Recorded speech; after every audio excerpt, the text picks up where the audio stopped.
All right, ladies and gentlemen, welcome to the Ark Podcast, episode 28. We are flooding you with content because an election is coming up, and today I have for you Joseph Youhana. Joseph, I'm obviously the son of Joseph, or we say in Arabic, Joel Abu Yusuf, Yusuf being my father. So Joseph, you're running for Calwell. Welcome to the podcast. God bless you.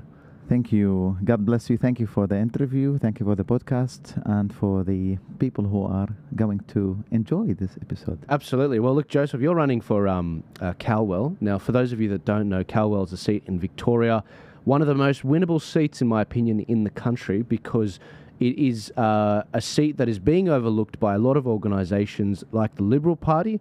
The Labor Party won that seat by 12.3%, meaning they won it by 63% of the vote. But the no vote over there is 60%, meaning that a lot of people there are actually of our values. They have Christian values, they have conservative values, they want smaller government, they want government not indoctrinating our kids in schools. And frankly, they just think there's a lot of waste in government. And so you're running for this particular seat. And obviously the blaring question in my mind, the big question is, who is Joseph Youhana and why are you running? Good question. I'll start. It's one of the classic ones. Well, who's Joseph Youhana? Is a person who's been in Australia for 20 years, working, paying my tax, raising a family, killing it when it comes to education and to the career development. I'm more into the humanitarian side of the world, so people don't exactly get interested in this area, but I'm so keen to give back to the community and give back to the people who've been suffering. This led me to years of thinking on why we are represented with side of a party that we are not members with. And that's a question that's been always comes to my mind. We came from countries that we are so in touch with party politics and party membership. In Australia, we don't have that. However, the seat that I'm running for has been more than 40 years with the same person, actually 20 years. Plus, there's two people. The last 20 years were with Maria Van Vecchino. She's an amazing person. Don't take me wrong, but it's a party policy, party work happening in the area, and it's the redneck area.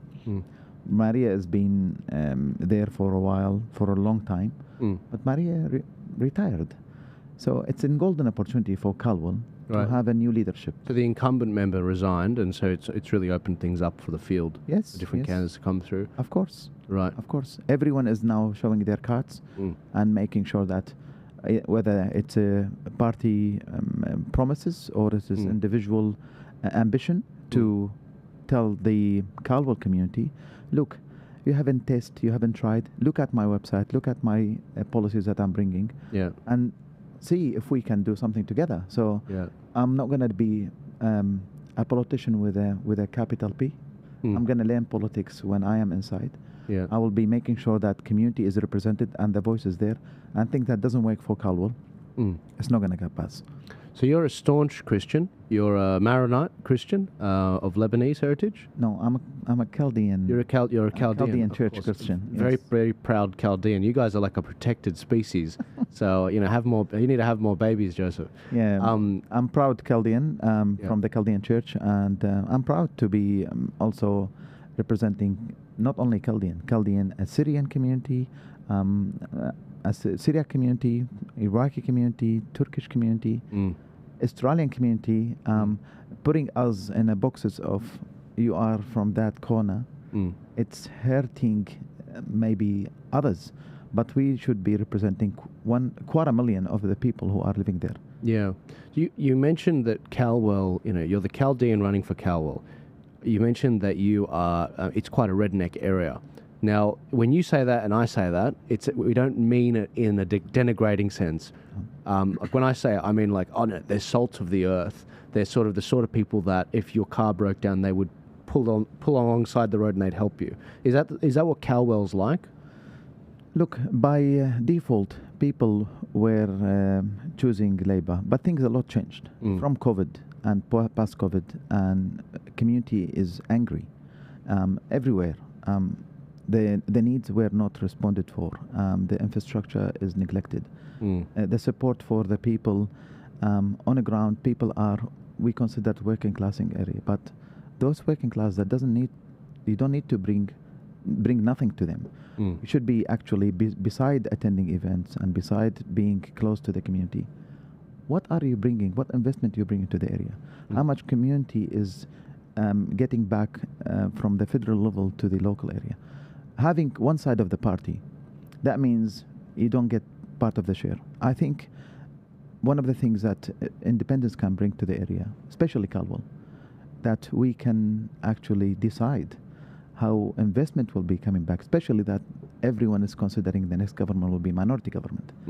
And the independents will have a big vote on what we're doing and who we are going with and how much we are giving back to the community. Literally yesterday I met with one of the independents and we were discussing who is going to give us better services, better infrastructure to the area. We need hospital. We need better roads. We need better investment, more companies coming. You know, and companies, we don't need the traditional companies. We need the climate change friendly environment companies that come and open and invest in the local communities. We're not proud to have 15,000 people unemployed in the area. We should be giving back to those communities and building the youth, reducing the issues with the youth. We are one of the highlighted areas every now and then because of the crimes happening. Shops are burning, restaurants are being attacked, and for various reasons. We need to make sure that how can we get back the community, hold it together, and work with the youth, and start to see how can we support. You know, I'm not from Melbourne, but I do see stories all the time about crime. I often see Sudanese gangs and others with machetes. I mean, it was just announced today that the Premier of Victoria, she's banning machetes in Victoria because of the amount of attacks that are going on down there. Is that what you're seeing in Calwell? Do you see that from some of these communities there? Yeah, we are in Calwell. We are facing a crisis. Communities are not safe anymore. And are you able to say who are the usual ethnic groups that are doing that? We don't know who they are. Because they're not publishing, they're not registering those statistics. No, unfortunately, they stopped, didn't they? No, there's not. But we know it's all because of the tobacco. It's because of the maybe revenging stories happening here and there. Who they are, I doubt it. They are because the attack will come always to the Arab community. I don't think so. Always it's Arab situation. We've got areas that people it become one of the experience you do as a person maybe born in Australia or third, second generations is to test what as burglary means, going to the property, stealing the car and getting out of it and driving it and then burning it. So it's with everyone. We need to work with the mentality of the youth, the mental health of the youth, and see what does career means. The ChatGPT is making everyone crazy about that. I don't need to study anymore. People are feeling that the cash is the best way to go. You don't need to go to university. There is mixed feeling with the new generation, and I think a person that we've been going through the mud to be a real man and try to work and bring the money home. I feel concerned about my children. If my children will grow up in this environment, how I'm going to challenge them to be active citizen, good citizen to the country, give back to Australia. So I'm really coming to the politics not only for everyone, it's also for to be a proud father and to work with my community and let the community that migration and people who came to Australia, migrants are building the country. Because we love Australia, not because we're trying to take over Australia. This is our country. This is what we feel that we want to give, at least through politics, at least through being actively engaged in decision making and give back to the neighborhood. Right. Well, you've come to the right place because that's what we're all about. It's civic engagement. Because I think the problem in Australia is a lot of people are, as you say, in the Middle East, people are more active members of political parties and in politics. But in Australia, the education level on politics is quite poor and low. They don't understand the preference voting system. They don't understand who's lying to them and who's not. But you, as you say, you come from the Middle East sort of side of politics. You understand we've got to be engaged. We've got to exercise our values. We can't just sit on the sidelines. Yeah, you know. Someone like me, I have been half of my life living and galvanized with what's happening in Middle East, and then I migrated to Australia, and I have another half of my life I've been here. I can see clearly youth have no interest in politics. Youth don't believe voting system will give us better, prime minister. I've met with multiple groups from youth, from the church, outside the church, groups and organizations. 99% of the youth not interested to speak to me. But when I start talking and I start telling them what does it mean, me getting inside that closed room and be the voice for the community, the ignition of interest to start, sparkling here and there. And people start asking me questions after every session I finish on how can we help you? How can we volunteer?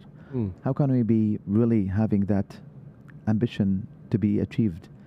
And maybe after 4 years, we will have 10 of our youth locally coming as independent. Maybe we are making that interest so a waking period where 16, 20 years old, 25 years old will think about, actually, I'm always been studying other fields, but we're not thinking about the politics. Why not from our own community in Calwell? They become the leaders of the future. Yeah. We don't need to be importing politicians to look after us. Well, they're serial politicians, aren't they? Albanese's been there for like 30 or 40 years or something, joined a party, climbed the greasy pole, and now he's been in politics. And what has he got to show for it, really? Not that much. You mentioned Calwell your area went through some really difficult times during COVID. What was that like in that area? We couldn't voice. Even the vaccine when it came, we were one of the last areas that we received the vaccine because we had no one voicing our needs. Right. We were under the domination of the Premier of Daniel Andrews. And we are one of the states that went more than 220 days in a lockdown like in a prison. This created, demolished the multiculturalism and the harmony between the communities because not everyone agreed with the vaccine. Not everyone agreed with the attention of police attacking people because they're not wearing masks in their garage for any gatherings. Not everyone with the people walking in the parks where there is trees and there is birds and you need to wear a mask and walk by yourself. And that domination of you are careless if you don't wear a mask, that made division in the community, and especially with the multicultural community, because those people went through wars. They've seen car bombing in front of their eyes, and they didn't die. So COVID won't kill them. That was the message happening at that time. At that time, I was very actively educating the community about the risk of COVID, of course, because I was working for an NGO at that time, and my role was to help out the community. But we couldn't voice the community about their needs. We didn't give them a chance to lead and to speak until our calls demanded the Minister of Health at that time and demanded the Premier to push their solution through community leaders. When they start meeting with community leaders, then they start saying, actually, the solution comes from the grassroots, not from the high-rise buildings in the CBD. Yeah. Did you agree with the vaccines being mandatory in order to go out and see people or work? Or after a few years, maybe at that time my decision was I've taken two vaccines, and because I want to fly overseas, and there was an international order not to you can't fly if you don't get the vaccine. So I had a conference in Geneva. I had to take the vaccine. So I've taken two shots of vaccines, and I went to Geneva. Now, when you ask me, I think the history will be always remembering how much we pushed that vaccine. And now there are some reports coming here and there that we shouldn't be taking vaccine, and people are facing health issues everywhere, not only in Australia. And rushing up with vaccine, I don't think was the right decision at that time. We could have waited like other countries waited until they see testing that vaccine and making sure that the community not having side effects after a few years. Many of us won't have any side effects, but some of us still have. I've got one of my friends. He's got problem in his heart now, and he's in his 40s. It's no good. Yeah, because since he took the vaccine, Yeah. his heartbeat is not normal. And you weren't one of the people that was out at these protests against COVID. You were actually like, no, look, the government, we should listen, we should respect the government and not rock the boat. Do you think that's a Middle East, when immigrants come to this country, they don't want to rock the boat because they appreciate the country and they want to comply and... We were not radical around it, but I can tell you my parents were radical about it. My brother and my sister were radical about it. They were like, we're not taking it. And that's it. I know that a lot of cousins and family were actually going harsh around it. And there are reports, when I talk to my sister, there's too many reports telling you that what the government did, it wasn't the right approach. Yeah, well, it came out this week, didn't it? That the Human Rights Commission in Victoria finally came out and said this thing is basically you went too far during COVID, Dan Andrews, and you trampled on people's rights. And the worst part is, I'd like to think you still see your family at Christmas and Easter and everything. A lot of families, they still don't see their family because of the divisions that caused with the vaccine and the lockdowns. And No. It's terrible. Family comes first. Of course, you understand that. No way. Yeah, We see everyone. It's all fine. It's all gone. I think that the COVID gave us a chance to start voicing our needs. And since then, we start telling, even in the churches and in the community, that sometimes politicians are not representing. Yeah. Not the right representative to us. We should be making sure that we talk to the community and not play the politics and the party politics needs. So I've said it before and I will say it here. I'm not going to be the person who's the party telling me you need to shut up now, so don't vote for this, or you need to speak now, so say yes for this bill. And I can guarantee you, the issue with the Labour few months ago, when I'm one of the advocates about migration, and I've been working with asylum seekers and with the refugees on an international level. We've done amazing work in Australia. We are one of the best countries in accepting refugees and servicing them. However, out of nowhere, within 36 hours, Andrew Giles comes up with the migration bill, harsh on the Parliamentarians, passing it on because they have the numbers, not because they have consulted with the community. And that made a lot of anger in the migration communities on how could you do this? And you've been visiting everywhere and talking to everyone, and people were expecting you to do better. And then the Labour government pulled him out to another role, to another ministry. And that tells you, people won't forget, when we say Labour stand with refugees, yes, but not always. I have issues with Labour. And don't tell me Liberal, because Liberal also, they have issues. And they have said a lot of horrible things about refugees. Yeah, absolutely. So both sides are not doing well when it comes to... However, I can tell you, like the 16,000, what wasn't 16, 12,000 people when they came after ISIS, that was during a Liberal. Liberal Party did approve 12,000 people on top of the normal intake. And we were able to bring a lot of people from Middle East after ISIS took over Syria and Iraq. So both parties have the good policies, and both parties have bad moments when it comes to refugee, using them as a golden card. So I'm not with this side on this side. Whatever works for that community, we will work for it, and we will be bringing the right one. Do you have concerns when you see, I mean, me personally, I get a bit concerned when I see 3,000 Gazans visas approved to come to Australia. And without getting into the Israel-Palestine thing, because you probably understand where I come from with that. I think we need a crusade, basically, so to take over the Holy Lands. But with Israel-Palestine, Australia took in 10 times more refugees from Palestine than any other country. We took in 3,000. I think only America took in 300. I do have concerns at the speed at which they didn't vet those people that came, because I do worry about, these are battle-hardened people. If there's kids and if they're assessed and they're fine, no worries. But I get a bit worried sometimes about the people we're allowing in, and too many of them. Like Australia, we disproportionately take in per capita, way too many refugees. I mean, in New South Wales and Victoria, I think it's like 40 to 50% of our population are immigrants. And that's nuts. That's insane. I was just curious your thoughts on that. Do you think immigration's too high? Australian Building Council, they are missing around more than 150,000 people to build Australia.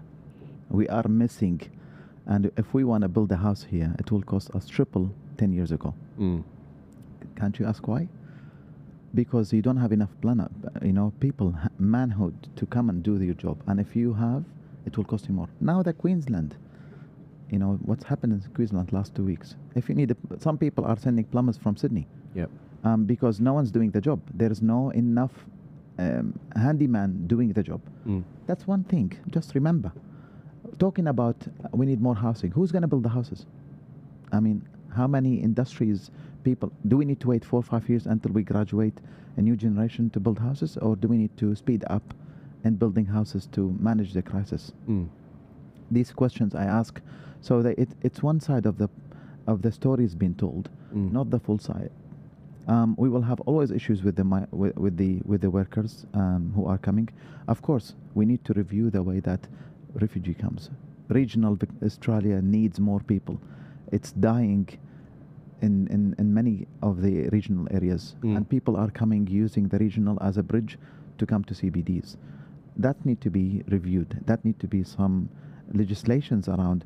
If people start living in a particular Wagga Wagga areas, they should stay in Wagga Wagga. Absolutely. And if they leave the Wagga Wagga, probably there need to be some penalties responded to that, only in exceptional situations.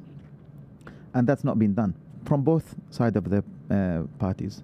I think there need to be a committee to build a particular system where we can utilize the refugees who are coming to Australia in the best way. And not only refugees. If refugees, we're receiving 20,000 people a year. How many migrants we're receiving every year? 200? More? About like 1 million or something. Okay, so why always refugees are highlighted? Why don't we talk about migrants? So why refugees are only the 5% of the intake is always the troublemakers, not the migrants. It's a question to be asked, to be honest. So the viewers need to think about, actually, we have a problem with it. Regarding, just to answer your question. Yeah, please, sure. Palestine. Sure. When there is a crisis, you will never have time to finalize the securities. And why don't we talk about Afghanistan? When Taliban took over, how did we do the security measures? I'm asking. Did we scrutinize similar things to what we've done in Palestine? I would ask that question, and I want some thorough studies on if we've done same thing regarding to Afghanistan, because I think there was a still photo on my head and every Australian head that there was people hanging on a big plane, trying to crumble on a plane to get out of Afghanistan. Yeah, those people were checked.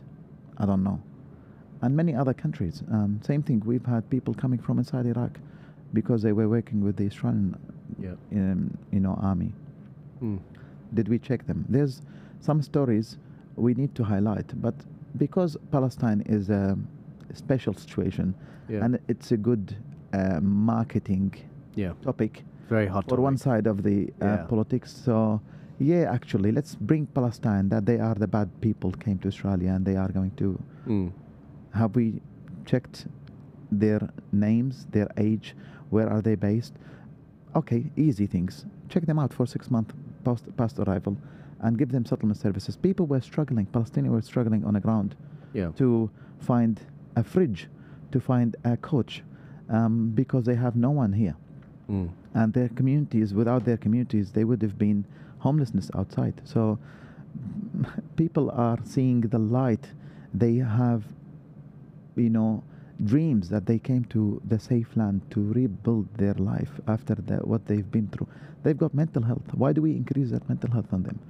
Instead of opening doors and be generous. With Ukraine, we've pulled people just because they are European. The amount was crazy. My point is, let's be fair with human beings.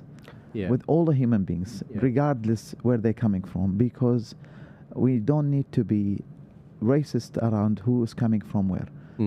Do your checks, put some measures, pre and post arrival. We have asylum seekers 10 years here. You've checked them out. Yeah. What did we do with them? It's costing Australia millions of dollars. $1 billion is we costing the government since reopening the asylum seekers in Papua New Guinea and Nauru. On Refugee Council Australia website, you can check it. Communities can check it. It's costing the taxpayers $1 billion, while we have few hundreds now for the last 1 or 2 years. $1 billion, the cost is average. So $12 billion we spend on re-exporting asylum seekers to Australia there, and we're paying the cost now. So, with the immigration thing, it has to be said as a snapshot of Australia, because this is a big deal in Europe right now. A lot of Aussies are looking at what's going on in Europe. They're seeing a lot of Syrian refugees. They're seeing a lot of refugees from the wars go over there, commit heinous crimes, raping the local women, teenage girls, and the media is doing a big cover-up, and a lot of these NGOs are doing a big cover-up on it. And the problem is, if we don't address this, Aussies are going to go cold turkey, basically. They're going to be like, cut everything. Because the snapshot, and just to give you the snapshot, we have 1.1 million international students right now. 1.1 million. Now, that's mainly Indians, mainly from Asia. That's got to be cut. We've got about 700,000 people coming in every year into Australia. 700,000 at least, which I think it should be more like 50,000. And so you can understand now, when we look at the refugee thing, why people are like, that's it, cut it all out. And the last thing I'll say is, with housing, the refugees that are coming in, with as many as we're getting, only 0.6% of them are the critical tradies for housing. So they're not even properly assessing which ones are coming in. You're right, we do have a shortage. You know, I came from the construction industry, I forgot to mention. I did see a huge shortage in form workers and carpenters and everything. And look, we're not doing enough to train our own tradies in Australia, but also the excuse that we're bringing in critical tradies from overseas, it's just not the truth.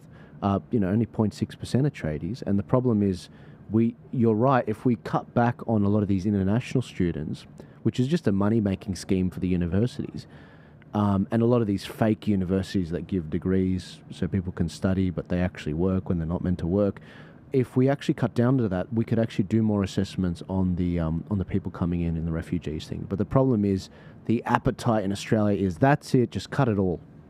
No, and so I think that's where you're getting a bit of that animus. Yeah, look, international aid to Australia is 0.68 of our contribution. We've been calling for just 1% of our contribution to be increased from 0.68 to 1%, where we can help people, because this is there's international law, and we are one of the developed countries where we are since 1951. We've been helping out, and we will continue to help out. So we have a reputation globally about Australia's support. Regarding people coming here, migration, general migration, 1 million, 2 million, 3 million, counted. My concern is about people who are forced migrant, who were forced to flee to next countries, and where the world now currently looking for. Those people were not living in tents. They were living in houses. They were paying bills. They drive cars, and they raise families. If they have experience and they have skills, why don't we utilize them as a skilled people to take them to a third country where they can contribute? And that's what Australia has been doing. We are one of the countries taking talents from refugees to bring them to Australia, ITs, engineers, people who work in nursing, and we're helping out. And those are part of the package. However, the numbers is very shy. I mean, we're talking about 500 visas. We're not talking about big numbers. We can tap on those skills. My issue with the both side of the politics, Labour and Liberal, that, put a fire on the grass, all the grass, and having migration as one word, and everyone in one basket. If we can just filter, if we can just choose what works for Australia first, 100%. Let's bring people who service Australia, who can give back and build Australia. If we need particle injuries, okay, close the others. Let the industry that we need to come. Let's review and co-design again the migration bill itself, and let's visit why we are so harsh with people. Yes, if we are harsh because they're doing a crime, of course, let's learn from Europe, and we can re-announce their citizenship. I don't mind if people are terrorists and they have done wrong acts in Australia. Re-announce their Australian citizenship. Let's be harsh on them, because if you are not harsh, the crime will continue and the terrorism will continue. Funding millions of dollars to reduce the terrorism in Australia. I don't know if we went somewhere. I mean, I was talking to authorities a couple of months ago when the Marmari issue happened, and the claim is one side of the story was, oh, the police was saying, oh, that person doesn't represent the community. Yes, doesn't represent the community, but represent himself. So that person need to be out of Australia, need to be re-announced their citizenship. But he was born here, wasn't he? I don't know. We need to do some work around it. I think he was. He was a teenager, and there was a cell of them. There was a cell of them, and some of them, the police report showed, were actually, they had guns. They'd procured guns, and they were going to do a larger attack on a Jewish synagogue as well. Yeah, well, anyone has been involved. Any party has been involved. Any coaching happened around this. Those people need to be out of Australia. I'm sorry, but you have one chance. Either you be a good citizen, or if you are a crime. I don't want you to cost Australia in the prisons thousands of dollars. Help me out here, Joseph. Help me out here. This is where, because we're now at the cutting edge of the discussion right now, because a lot of the woke lefties, they don't want to have this discussion, but we've got to have this discussion. What do you do with the kids and the teenagers and the adults that were born here, but they go and do something like that with the bishop? All we can do, we can't deport them because they were born here. They don't have any other citizenship from another country. Do we just throw them in prison? But how do you stop that radicalisation? Because often in the prisons, as we've seen in the UK, they become even more radicalised. They become very like the prisons in London are just Islamic sort of factories. They make the people even worse. They're even converting Englishmen into radical Islamists. Again, nothing against Muslims, but when you become an Islamist and you're a terrorist like that, and you start talking about doing knife attacks, I mean, what do we do with those people? Because this is what the Aussies aren't talking about right now. They're not talking about because they don't have the they don't know how to deal with it. And I don't have that ideal solutions. I would be starting with a group of leaders, recognized leaders from the Muslim community, from the religious leaders, and they need to make the call around rehabilitation, around the decision that they need to be taking around this case, and who are the groups around them, and there need to be some accountability. The word accountability, we can't, every case happens, we say, oh, this is mental health issue. And we've seen it, even in London, how many cases happened. This person has a mental health. Well, why didn't we check it out? I mean, so I think we need to be, the constitution need to be more looked at as someone born in Australia, second or third generation, even if they are Australian, not linked to like Christchurch. The case was someone Australian went there. He's not Muslim. What did we do with that guy? I mean, so it was a big on news, and the word of Islamophobia, I think, started from there. I mean, from Australia. And I hate that. I hate talking about Islamophobia. I hate talking about that there's division in the community. We are a country that welcomed everyone and opened doors for millions of people. Yeah. Having a crime, having a terrorized crime, that need to be dealt with in a very careful manner. Not to be accusing Australia racist, but let's bring the leaders of that person, the community of that person, and have them as a circle to take accountability. Whether we can do a rehabilitation, whether there is making a system where can be added to the Australian constitution, where we can build on that. Within the Muslims, I'm not the equipped person to answer exactly if someone who is born here and he's from Muslim fathers and mothers, what can we do with, because I would like them to be part of that decision, because they will be asked, why did you speak on our behalf? I would like to know what Sharia laws says about someone who's killing people. So how do we fill that in into the Australian laws. Yeah. Maybe that would be the solution. So Yeah. I don't have an ideal solution for you. I get it, yeah. But I'd like to really bring people who are able to give accountability and responsibility to be part of that solution. Yeah, I think you're pretty well traveled. You've been to the Middle East. You've probably been to Egypt as Of well. course, yeah. No one knows better how to deal with Islamists than other Muslims. So in the Middle East, they get on just fine. In Egypt, the intelligence there, the security force there, the border force there, they have to assess, is this person an Islamist or not? So you've got Muslims assessing, is this person a radical Islamist or not? And I think that it's nuts that the Australian government, police and military, they don't actually ask, how do you Middle Eastern countries deal with Islamists? Like, how do you assess? How do you work out where the line is crossed? I would ask every Australian why Dubai is very safe, why Saudi Arabia is very safe. Yeah. But they have the biggest parties happening there. I mean, the biggest activities happening in Dubai and Saudi Arabia and Qatar. Why it's so safe? I mean, yeah. of course, there's no Australian there. I mean, Australia is not running the country there. Obviously. But why the country is going like sharp like a knife? Exactly. No So problem. Instead, what's happening is they're too shy to have this discussion because they say, oh, you're being Islamophobic. It's like, no, hang on a sec. We need to chat about this, because if we don't chat about this, we're going to be worse than the Middle East, and we are worse than the Middle East because we're not actually properly assessing, where is the line with Islam? And that's the fundamental problem. And Muslims have a huge role to play in that, because it's in their interest to live in a harmonious society that they point out the crazies. Yeah, I don't want any any more attacks against Islam. I don't want that. No, obviously, yeah. No, not at all. I want people to live in peace. People came to Australia to live in peace. They grown up, their families here, they have businesses, they live in peace. We don't need to do this, but we need some solutions to be on a table, and we need some accountability from. There is big agencies representing our brother Muslims and sisters. Come and let's talk about it. I mean, be part of the solutions and see what can we do with kids who are doing these horrible attacks. And I'm sure that when I met with so many Muslims, they were so angry about it. They were not happy about it, but they don't have the space to lead into solutions. I would really welcome that. Yeah, see, that's what I worry about. In the and not to stress the point too much, but in the UK, they're having this exact same problem, except it's Asian Muslims.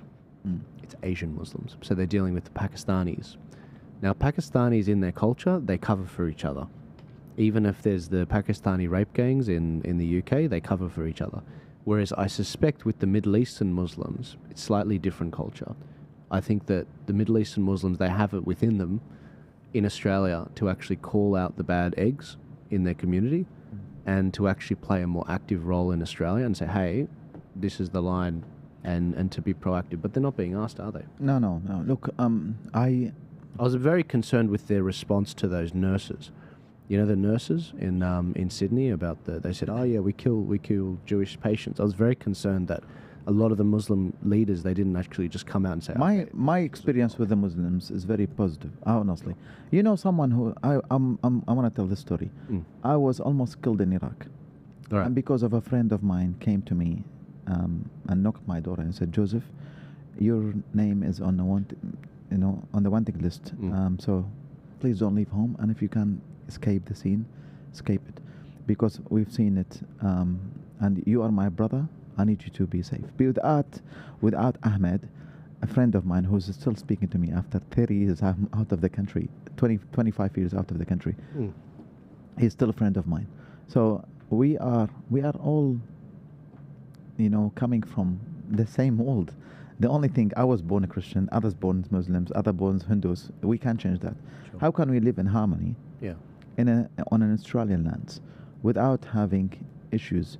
We have generation coming up. Sometimes I ask myself, is it better to travel to another country and have a better future for my kids? I do consider, other countries like Dubai or others sometimes, because as an Australian, we are well respected there and good business, and you are in the heart of the world. You can travel 3 hours to Europe, and you can go to anywhere around you. You are next to Asia. You are next. In Australia, we need 18 hours to get somewhere, at least to Europe. So it is a question that comes to my mind. Singapore is another country I always think about. So I don't need this to come to my mind and minds of so many youth that we need to travel and live far from Australia just because it's safer for our future. I think Australia is the country that we need to serve. Yeah. And one of the other solutions back in my country, people who were not doing well and they want to be real men and serve the country, they were opening doors for them to be in the army. Let the people who are struggling to be in the army so you can help them out to be really leading Australia, safety of Australia, and let them be part of the system. Yeah. Instead, what they do is they make it as difficult as possible for males to join the military. I had a friend in Victoria. She for some reason she wanted to join the military, and her brother wanted to join the military. Now he applied first, and then she applied 3 months later. She got let in straight away. Basically, they said, "Yep, you can start when you want." He was still waiting another 3 months. It took him 6 months to assess his application. And now that we're looking at a very unstable world, the military is like, crap, we need to recruit more people. But they've been doing all this woke stuff, trying to keep, especially white men out of the military. Anyway, I want to pivot to something that happened last week. It was the Mardi Gras in Sydney. And there was a post that you did on Facebook about this scene of Jesus being stabbed by an Aboriginal. And if we just bring this up now, Joseph, you made the point, respect and inclusion should be available to all religions, including Christianity. If ridiculing other religions is hate speech, then why is ridiculing Jesus Christ acceptable under the so-called freedom of speech? The double standards are clear, and it's time to say enough is enough. What did you feel when you saw this photo at the Mardi Gras, or this image that they were doing? Do you feel like they're trying to provoke Christians?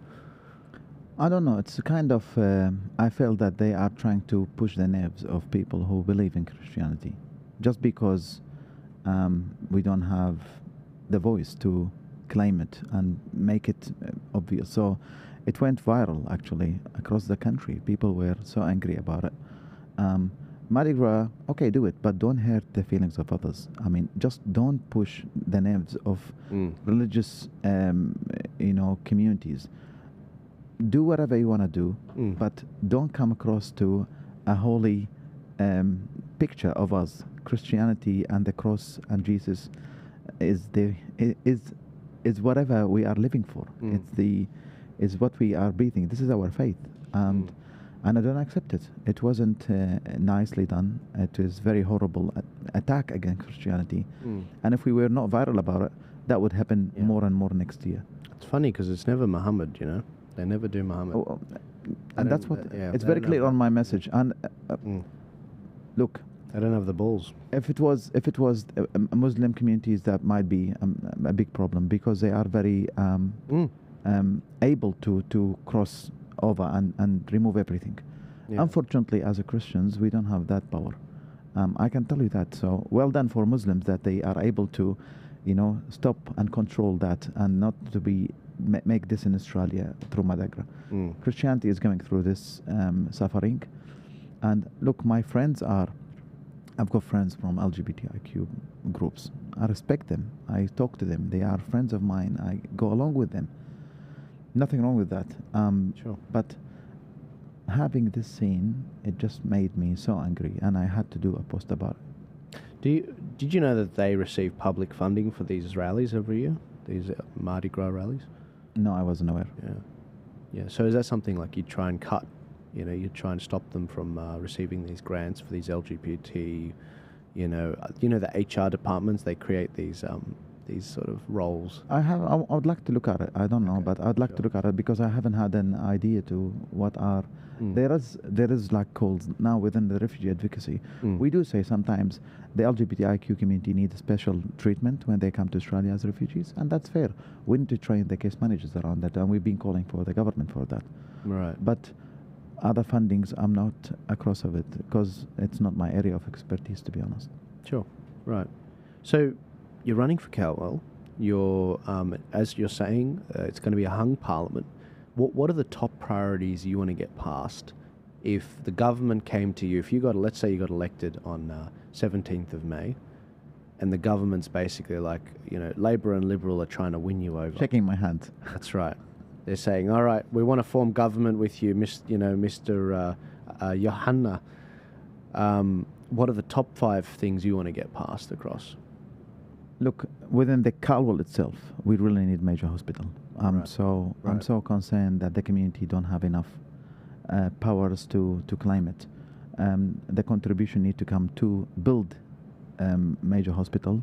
It's not going to be built by federal, but need to be a big contribution to the state government to fund Sure. and build a proper major hospital there, because we are a growth area and we need that as an emergency.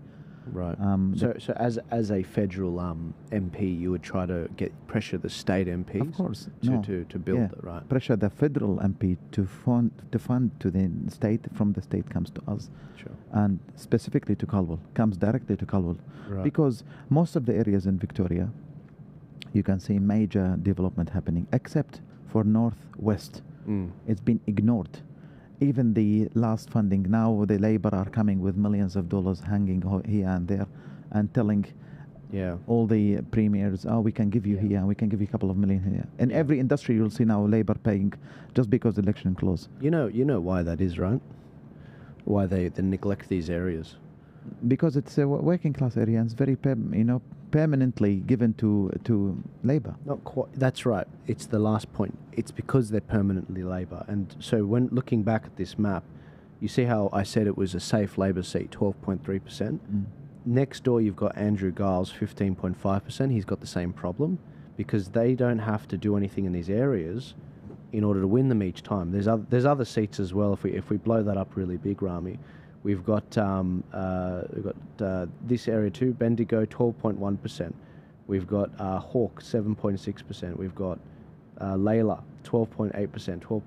Another one, 12.8%. Corio, Ballarat, 12.9%. These are all heavy Labor seats, and look, they won't do things with their political capital if they know they're going to win them. However, if an independent starts to really threaten them, that's the best way to. If you make it a marginal seat, they're like, oh no. Labour, you can see them now walking in the shopping centre. Before, they were not going around and walking and trying to pressing everyone to take a photo with them. Right. Even Liberal doing the same thing. So exactly. Both sides of the parties are so concerned about the numbers. Yeah. And I've said to both sides, independents will pull numbers from you. We are pulling numbers from them. Well, we just had the WA election. Sorry to interrupt, but in WA, there was an 18% swing against Labor. They still won, but the Liberals are like, there was an 18% swing against Labor.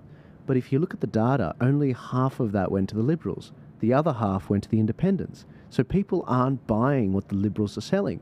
They're instead going to these independents. And so when I was told that you're running in Calwell, I said, good. We need a good independent there. We need someone that can actually stick it to the man and actually make them pay attention to these areas. Without straying from the question, so hospitals, major road and public transport need to be developed in the area. We've got that again. That need to be funded from the federal, contributed from the federal, back to the states, where the states are wasting years of development, and they promise.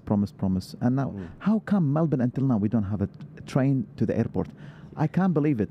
And when Jacinda Ardern comes in, with the full heart, with the full strength, saying, it will take us another 10 years.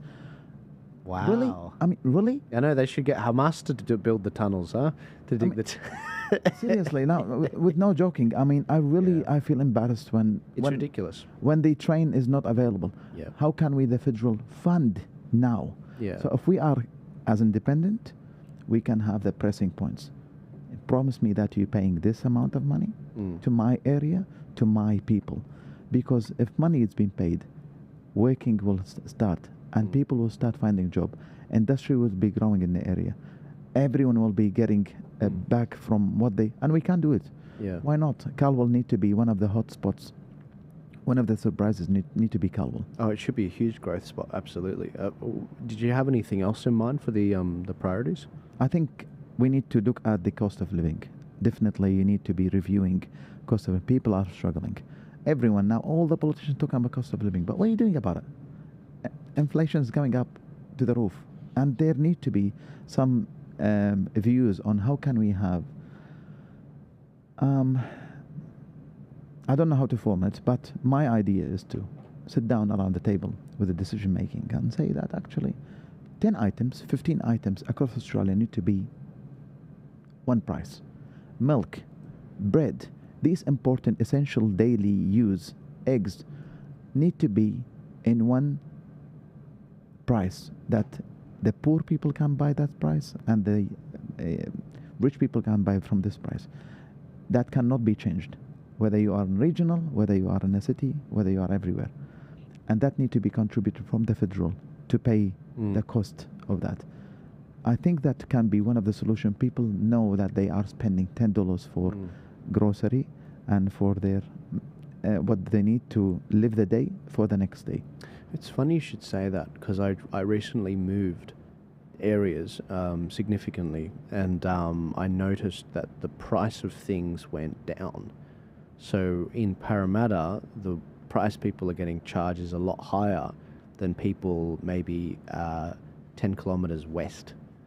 And I was like, whoa, that's really weird. Why is it that the Woolworths and Coles charge different prices for different areas for different items? I was like, what? It sounds very complex. And I just thought it was, like, obviously it's profit. It's about profit. A couple of years ago... But it's not going to the farmers. No, it's not going to the farmers. We need to give back to the farmers. So my point is, costing is, let's say an item is costing $2 across the country, but the actual cost is $3. The $1 goes to the farmers, not to the major shops. I mean, because we need to give back to the farmers. We need to give back also to the businesses. Now people go to Coles. Why? Because there's deals. Yeah. The Woolworth, same thing. But the local supermarket or the grocery, people not buying from them because maybe it's more costing. So how can we support those local businesses? Same thing happening. So local businesses, farmers need to be given back. Do you have many farmers in your electorate, or are they more like it's small? not that far. It's not that far here. Right. It's out. What do they do? Do many of them, like, is it wine? Is it grapes? Like, is it fruit? We have grapes. We have wines. Yeah, industries. Yeah, we are. Yeah, Right. Echuca is not that far away. Livestock? Livestock, yes, of course. Oh, right. I got to get out to Calwell. It looks close to Melbourne, but it's hard to tell. It's a huge electorate. I mean, it's 250,000, but the voters are around 100. Until 2022 was 106. 106. Maybe it's now 110. Right. I'm not sure. Right. It's a huge. We get a lot of. I think 3,000 people in our audience. They ask for how to vote cards in that area. Yeah. So that makes about little under 3% of the voters in the area. So they're very much interested in in hearing from candidates out there. Did you have any, before I stray from it? That's three things. Did you have anything else for the area you really want to see? Others are. I've got the policies, 6 policies on my website. So these are H4 policy. I've been working on it. Yeah. Cost of living, is it infrastructure? So cost of living, infrastructure. We've got the education need to work. We don't have enough schools in the area, and the schools quality are not good. We need to have better schooling in the system, like the Anglican school. You need to wait list, I don't know how long, 1 or 2 to 3 years until you get access to that. Why don't we have a quality schools to build quality generations so we can have more people joining universities in the future? Where is the university? We don't have even university in our area. The closest university, you need to travel 40 minutes. Infrastructure, the roads are blocked.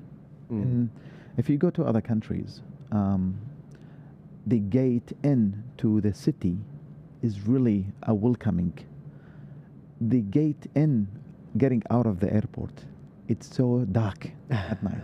The gate in, people coming from the regional or from Sydney toward the Hume Highway, it's so ugly. We need better infrastructure. We need a welcoming zone. We need better roads for Hume Highway. How come it's a major road and it's only 2 lines? That doesn't happen in a developing country. Doesn't happen. It is happening in Australia. Yeah. Where is the federal government around it? So that's what I'm trying to call, guys. If you want to growth areas, open doors, open better infrastructure Sure. before you, dump people Mm. in a new areas where there's no services. How come 10,000 properties being built while a train station is only on regional? Yeah. So why? I mean, why people need to wait for the regional train to take them to CBD? Mm. They are buying properties there because it's cheaper from the inner city, Mm. but they don't have infrastructure enough. So it's very concerning. People are sick of what's been happening, and no one's talking about it. No. So thank you for your podcast that we are sharing the slides on No, what people are suffering. This is why I exist. I'm on your Instagram. I'm trying to find all the photos you did with the different bishops, priests, imams, but I'm struggling to find them. But here is some of them, guys, that I'm just pulling up right now of the various community leaders that Joseph has been speaking to and engaging with and hearing from. And it's really interesting because one of the things I would have expected that would come up in your priorities is the religious protections. After the same-sex marriage vote, a lot of areas in Western Sydney, 10 areas, they voted no to the same-sex marriage plebiscite in 2017. And we were promised by Malcolm Turnbull, the Prime Minister of the Liberals, this would not impact religious protections. And that's clearly not what's happened. As a result, we're seeing religious schools, they're no longer able to hire who they want as teachers. So you could have a gay teacher that comes in. You get situations where parents can't take their kids out of the state of Victoria because of, their kids struggling with being gay or trans. I've been on my point on policy in the better education. Right. After that word on my policy said within family values. Okay. So, and family values, faith values is my values.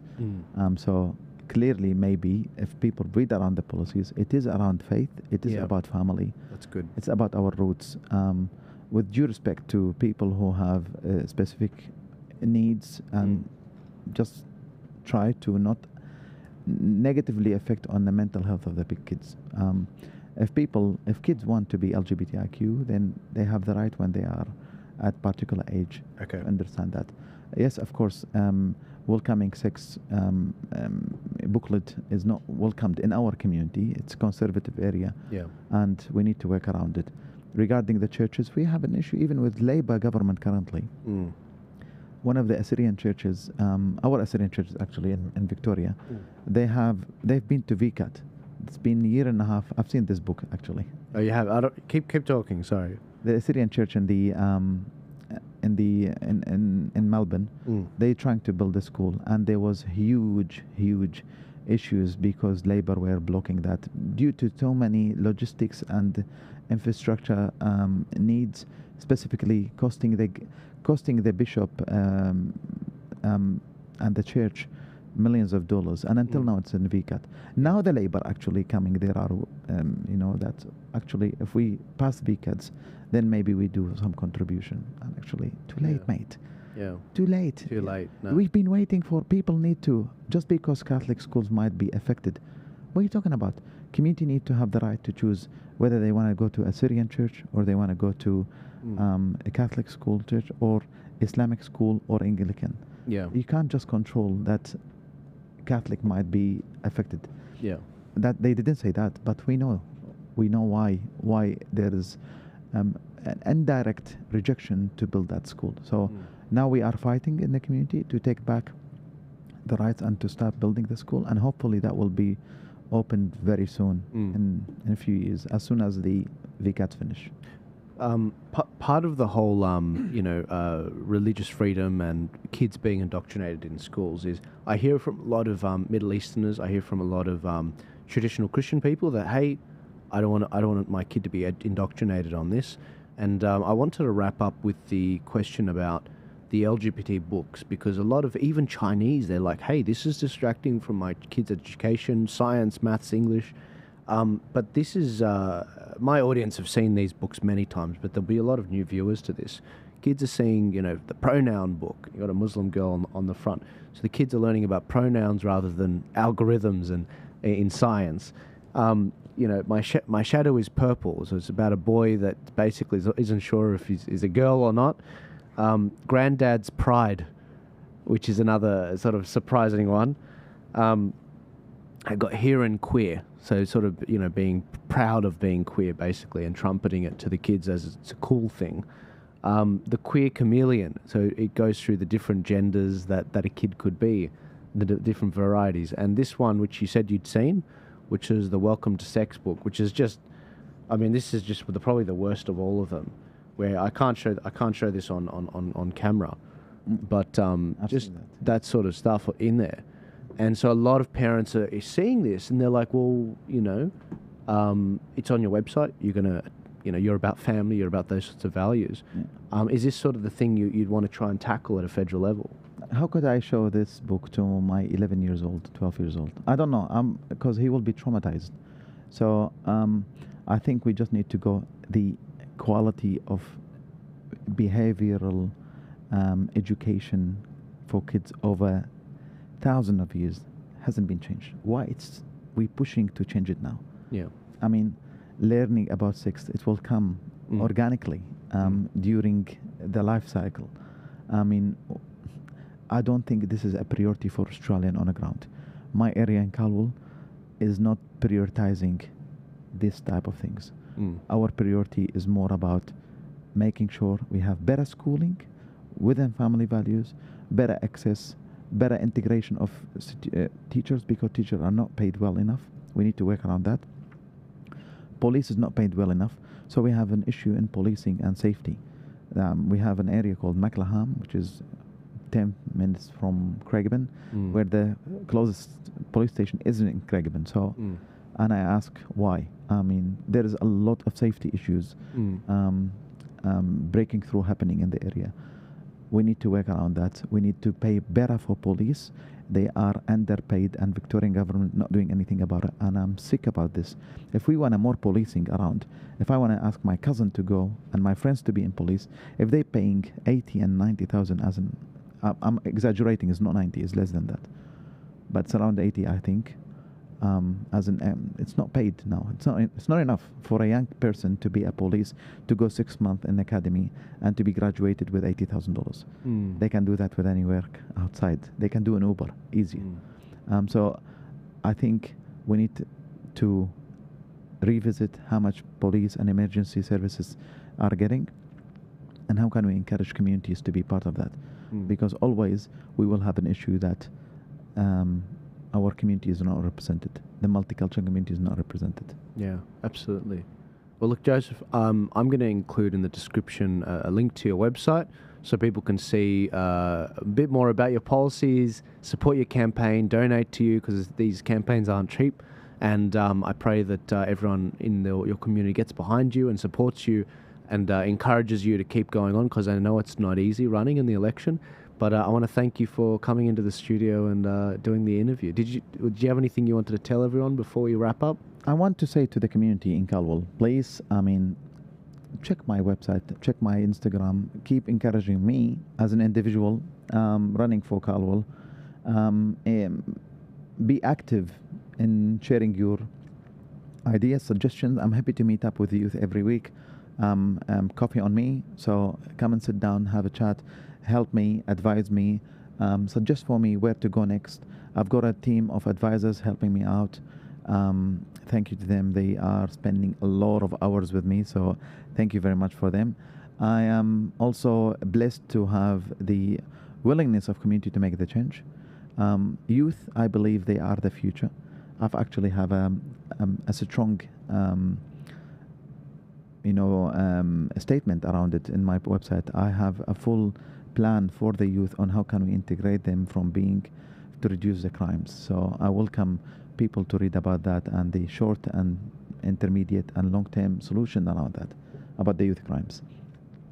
I think the other thing I want from the community is to double check and see the policies that if they go with Labour and Liberal, how much they will be achieving to the area.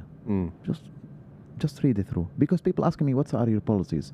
I'd like the same question to go to a party member and the promises that will come on the ground. Sure. If they're doing better than us, I doubt it, and I doubt it 100%, because they will come back and call themselves champions, that they are a good percentage, and the area will continue like this. Sure. The change will bring better resolution and better services to our community, and the change will wake up the big parties, major party, that this area need to be attentioned. Thank you for your podcast. Thank you for the time. I really appreciate having 1 hour of discussions. I hope it's going to be easy to be swallowed by everyone watching us for 1 hour. There will be plenty of clips that they'll see. So, yeah. So now, look, Joseph, thank you for taking your time. And as I said, everyone, if you want to find Joseph's social media, it'll be in the description, his Instagram, and I'll have his website as well if you want to go donate and support him. But I saw a post from a friend, Charlie Barkos, the other day, and he said, "Oh, did you see this photo of Jesus? This is insane that they're doing this. We need to start a Christian party."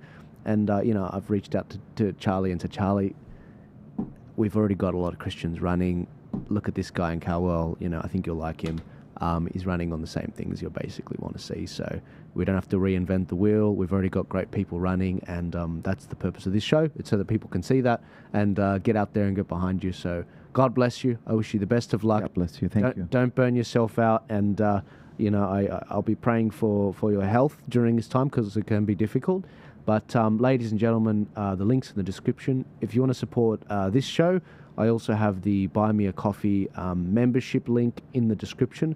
If you want to join that, shoot us a cup of coffee a month for $4. That really helps keep the lights on, and we very much need it going into an election. So God bless you all. We're trying to do as many of these in the lead up to the election as possible. But without further ado, I'll see you guys later.